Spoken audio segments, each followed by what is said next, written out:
Welcome back to another technical deep dive here in the debug zone. Today we're tackling a big question and breaking it down with insights from other users. Hopefully this clears up some misconceptions and helps you get the answer you need. So buckle up, stay a little curious, and let's jump right in.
And that's a wrap.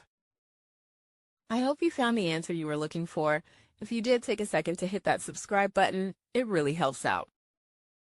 And let me know in the comments which solution worked best for you. See you next time in the debug zone.